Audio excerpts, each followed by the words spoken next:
Hoje é Dia Mundial do Meio Ambiente.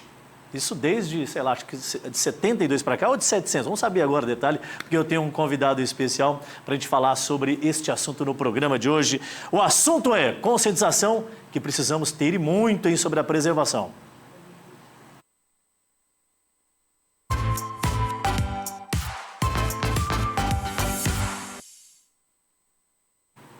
Pois é, já está aqui comigo no estúdio o doutor Pablo Hernandes Viscardi. Há um ano, né, doutor? O senhor veio aqui conosco no ano passado, no dia também. Seja bem-vindo, muito boa tarde. Boa tarde, Edilson. Boa tarde aos telespectadores. Eu que agradeço a oportunidade de estar aqui mais uma vez, né? Fico muito grato, porque é um tema tão importante para nós e saber que nós temos abertura anualmente aqui no seu programa me deixa muito, muito feliz. Perfeito. Doutor, essa é uma causa que a gente tem que se ater, principalmente às pequenas ações, né? Porque muita gente imagina que impacto ambiental ele só vem através de ações de grandes proporções. E aí é que a gente acaba se comprometendo muito com a qualidade de vida, né? Porque vai deixando, parece que meio que ali embaixo do tapete, isso aí não tem tanta relevância, e aí depois, né, as consequências são muito graves, né? Exato. Hoje estudos comprovam que as pequenas ações elas geram grandes consequências, sobretudo se elas forem somadas, né? Uma das situações que a gente detecta no nosso dia a dia é aquele foguinho que você coloca, que o cidadão coloca logo depois que ele faz aquela limpeza no fundo do quintal, junta aquelas folhinhas, ateia fogo ali, é óbvio, isoladamente visto. É uma situação insignificante, mas multiplicada por todos aqueles que utilizam desse instrumento, gera um impacto ambiental de extrema importância. O GAEMA, que é esse grupo que é coordenado pelo senhor, que é o Grupo de Atuação Especial do Meio Ambiente, a atuação dele é desde as pequenas ações até as grandiosas? Como é que é a atuação propriamente aí? A nossa atuação está regulada através de normas internas e o GAEMA hoje tem atribuição para aqueles feitos e situações, danos ou ilícitos ambientais de significativa importância. Sobretudo aqueles danos que ultrapassam o limite de uma comarca ou então que demandem ação ou atuação uniforme do Estado ou do Ministério Público em todo o Estado de Rondônia.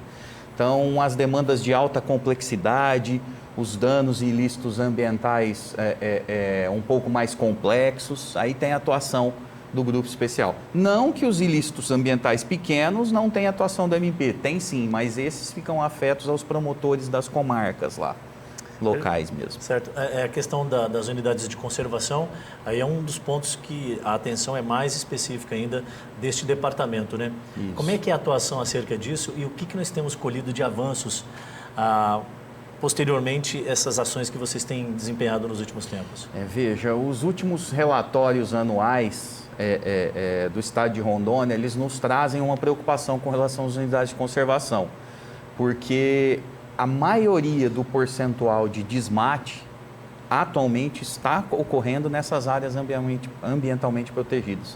O relatório de 2022, ou seja, do ano passado, apontou que o Parque Estadual Guajará-Mirim, em conjunto com o Jaci Paraná, mas o maior significado ao Parque Estadual Guajará-Mirim, foi a área onde teve maior incidência proporcionalmente de desmate no estado de Rondônia. Por conta disso, nós temos uma atuação incisiva, nós tivemos já o ano passado, e esse ano a gente acredita que o desmate lá vai cair significativamente, mas infelizmente nós ainda não conseguimos fazer a desocupação do parque, nós estamos nos estruturando em vias, criando o planejamento para até agora, começo de julho, mais tardar meados de julho, fazer a desocupação, mas não só isso, o GAEMA tem desenvolvido e fomentado, junto com a Secretaria Estadual do Meio Ambiente, uma política pública de gestão e governança de todas as unidades de conservação, mas do parque com especial carinho a gente está desenvolvendo. Por quê? Porque é uma atuação que a gente quer que ela seja como algo para se espelhar nas outras unidades de conservação também. Então, já estamos punindo os transgressores, nós temos uma ação penal em andamento, onde nós detectamos uma organização criminosa atuante naquela região do Bico do Parque. Os comandantes, os gestores dessa organização criminal estão sendo processados. Afora isso, tem a desocupação, mas além da desocupação, depois nós vamos estruturar, junto com a SEDAM, ações de gestão e governança para que novas ocupações não surjam. Porque uma desocupação dessa, para você ter um exemplo mais fático, mais concreto, ela custa algo em torno de 1 milhão, 1,5 milhão para o Estado. Então, se você desocupar, não gerir o parque da forma adequada para ter novas ocupações, nós teremos consequências nefastas para a economia do Estado, para fazer desocupações seguidas, né?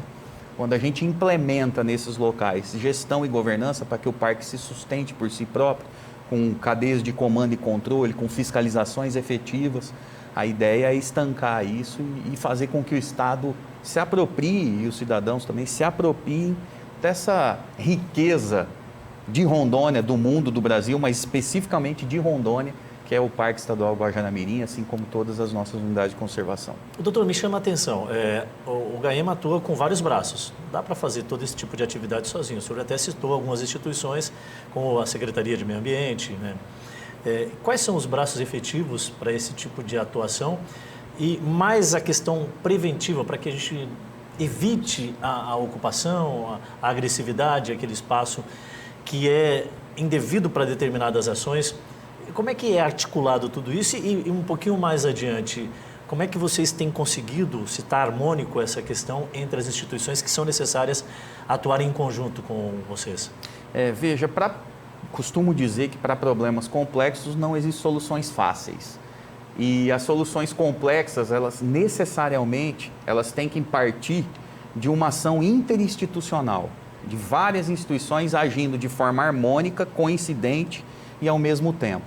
Então, para uma atuação tão grande quanto essa que a gente está fazendo no Parque Estadual Guajanamirim, a gente está contando com vários parceiros.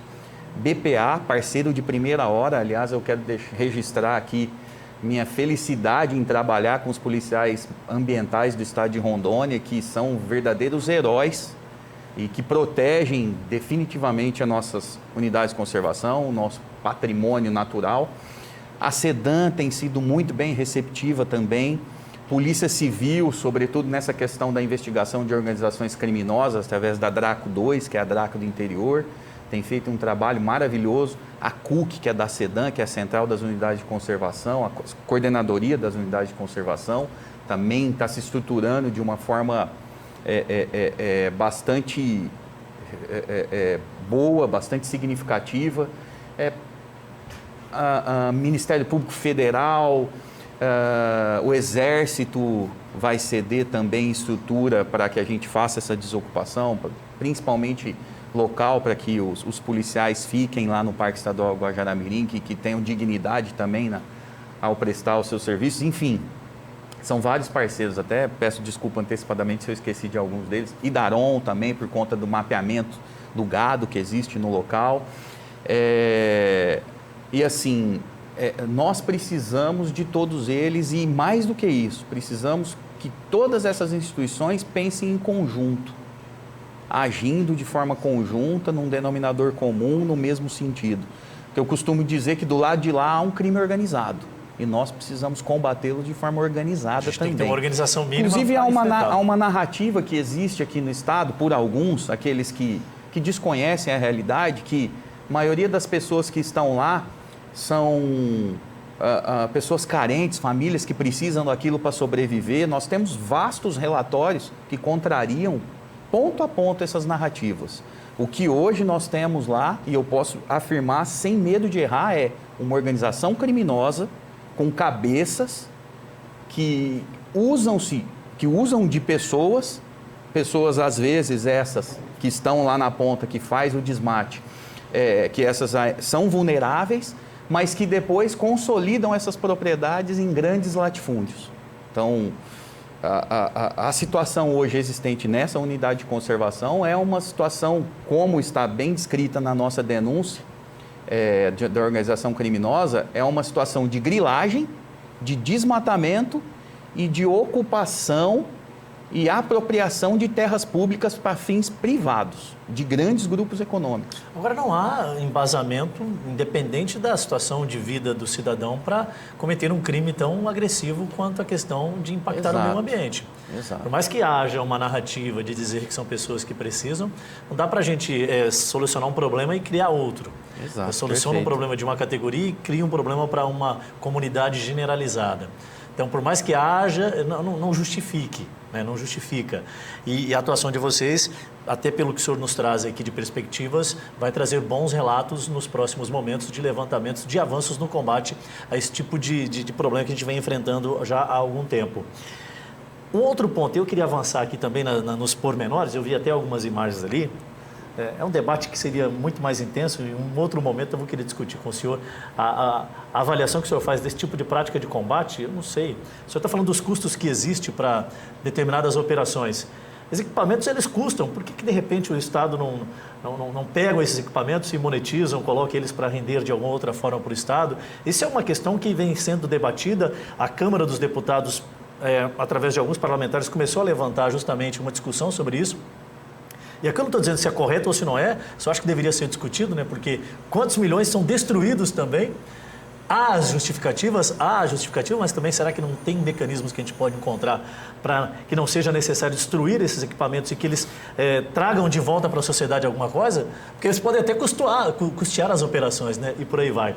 Mas para a gente retomar aqui a linha de raciocínio, esse marco do zoneamento que se discute aqui na Assembleia, na outra oportunidade eu cheguei a tocar no assunto superficialmente com o senhor, vim tendo avanços, eu gostaria muito de entender, porque a gente vê o discurso e vê a informação, e aí depois vê a atuação específica de determinados órgãos. Eu queria saber se isso vem sendo construído, o órgão do senhor vem sendo chamado para o debate com relação ao que pode ser feito com esse mapa, esse mapeamento que é necessário que seja feito de alguma forma. Estamos no momento que é necessário produzir mais com menos. Tem que se implementar tecnologias, mas também nós temos que tirar da ociosidade determinados espaços que estão ali, que têm a devida condição. Veja bem, Adilson, zoneamento também é um tema complexo e muito importante. Quando nós falamos zoneamento nada mais é do que a divisão do Estado em partes e através de estudos científicos e técnicos você consegue detectar em determinada região qual tipo de atividade econômica pode ser desenvolvida naquele local. Ou se é uma atividade eminentemente preservacionista e aí criação de unidades de conservação. Tudo isso é válido, o debate é extremamente importante, mas nós não podemos perder a mão do tecnismo. Esse debate ele tem que vir embasados em estudos científicos, em critérios objetivos e claros, oriundos dos profissionais aptos e hábeis para aquilo. Então, hoje existem estudos com bastante acuidade, estudos bastante avançados que determinam se determinada área precisa ser 100% preservada ou pode exercer algum tipo de exploração, que tipo de exploração, em que percentual. Então, veja, toda discussão ela é válida. O importante ela tem que estar embasada em dados científicos. Atualmente, eu já escutei do Executivo e do Legislativo que eles estão pensando em reavaliar a lei de zoneamento que existe hoje, que está em voga. Primeiro, é preciso dizer que a lei de zoneamento hoje válida no estado de Rondônia é uma lei lastreada em estudos científicos de significativa importância. É válido revê-la? Sim, desde que essa revisão esteja fundada em estudos científicos do mesmo quilate da lei anterior. É justamente esse ponto que eu gostaria de ouvir falar mais e ações mais contundentes de ambas as partes. É porque a gente ouve, por exemplo, discursos de representantes do povo, porque o parlamentar ele não é nada mais nada menos do que isso, e ele vai necessariamente discursar acima de um interesse específico e pontual para uma comunidade, para um grupo de pessoas, para uma cadeia produtiva, para um segmento de mercado. Só que, paralelo a esses discursos, também é necessário que se traga o aprofundamento daquilo. Como é que isso pode ser feito de forma com que não criemos outros tipos de problemas? A gente acabou de falar. Não é porque são pessoas de situação vulnerável que podem invadir espaços indevidos. Da mesma forma, também a gente não pode avançar para corresponder às expectativas de uma categoria desconsiderando as outras. Eu acho que esse é o ponto que a gente gostaria muito de trazer, né? Que principalmente a Assembleia começasse a colocar mais para discussão, né? E o senhor disse, realmente a lei foi feita com embasamento. Mas também nada é descartado acerca de que se haja estudos novamente, Perfeito. se há mudanças, porque é muito mutável isso, né? A revisão... Se houve atualização, se há mecanismos que a gente pode, de repente, alterar algo sem impactar negativamente o sistema como um todo, eu acho que é muito válido, né? Doutor, um outro ponto que eu gostaria de pontuar, me mostraram umas imagens há poucos instantes ali, e é tão terrível saber que isso é de responsabilidade de todos nós. Coloca as imagens aí novamente, Neto. Os lixos, aquela coisa toda, né? Aquela coisa mais horrível que está ali e que não caiu do nada não, tá? Tudo que está de ruim que você colocou aí, os rios poluídos, né? Aquelas coisas todas. É o ser humano que está fazendo isso, né, doutor? É triste demais, não é? Pois é. Certa feita, que minha filha ainda era pequena, olha aí. Nós fomos visitar o... Não caiu do nada. Pois é. Nós fomos visitar o aquário em São Paulo. E lá tem exposição vários tipos de animais, não só aquáticos. E tem uma determinada estrutura que antes de você ingressar nela está escrito em cima: entre e verás o animal com o maior potencial destrutivo do planeta. Aí eu, vou entrar porque eu vou ver dinossauro, eu vou ver sei lá o quê, né? Meu Deus. Aí a sala é toda escura, a hora que você entra, acende as luzes, tem vários espelhos.